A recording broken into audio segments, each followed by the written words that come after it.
पहले अयोध्या, अब बद्रीनाथ धाम।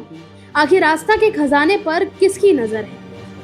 और सबसे बड़ा सवाल, क्या कहानी सिर्फ एक कर्मचारी तक सीमित है या तस्वीर अभी पूरी सामने आनी बाकी है?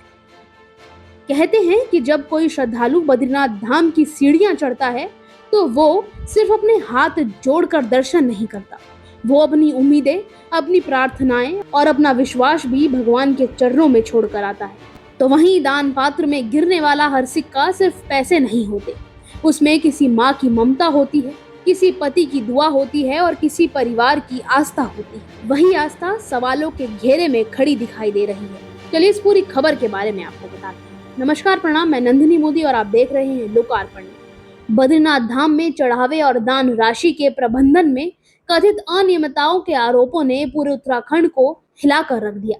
ये मामला ऐसे समय में सामने आया जब देश में राम मंदिर के चढ़ावे को लेकर पारदर्शिता और जवाबदेही पर पहले से ही बहस चल रही थी, और वो मुद्दा अभी तक शांत हुआ ही नहीं था कि अब बद्रीनाथ धाम में चढ़ावे और दान राशि की चोरी को लेकर बड़े सवाल खड़े हुए।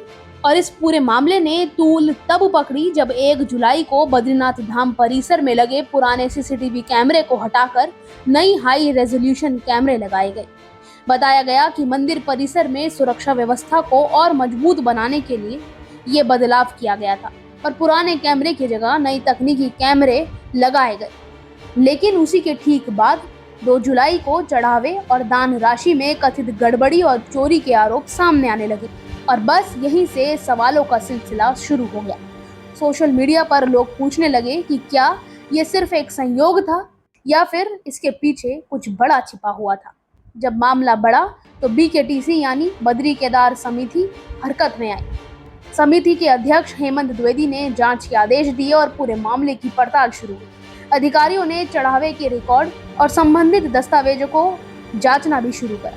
लेकिन इसी क्रम में समिति की ओर से ये भी कहा गया कि कैमरे बदलने की प्रक्रिया पहले से तय नहीं थी और पुराने कैमरे की फुटेज सुरक्षित रखी गई है। और जैसे ही जांच आगे बढ़ी तो शक की सुई कुछ कर्मचारियों की ओर घूमने लगी। इस दौरान अध्यक्ष कार्यालय से जुड़े महासहायक और निजी स्टाफ सदस्य प्रमोद नौटियाल, जो कि कथित रूप से अभी नाम बताया जा रहा है, उनका नाम सामने आया।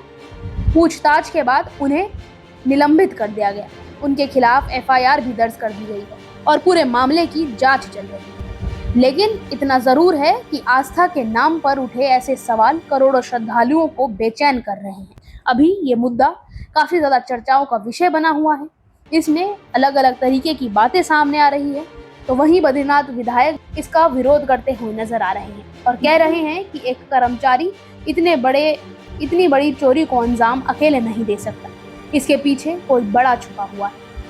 बाकी आपका क्या कहना है इस पूरी खबर को लेकर? अपनी राय कमेंट बॉक्स में जरूर दीजिएगा, क्योंकि बद्रीनाथ सिर्फ एक धाम नहीं, करोड़ों लोगों की आस्था का केंद्र है। सोचिए कि केवल और केवल उसकी गलती है। इस समय बगैर सरकार के लोगों के, जिन्होंने इसके मंदिर की रखरखाव करना था, इसकी व्यवस्थाएं करने थे, बगैर उनकी संलिप्तता के ये काम नहीं हो सकता है और जवाबदेही सरकार की है। मैं इसलिए पुनः कह रहा हूँ कि माननीय पुष्कर सिंह धामी जी को जवाबदेही लेनी चाहिए।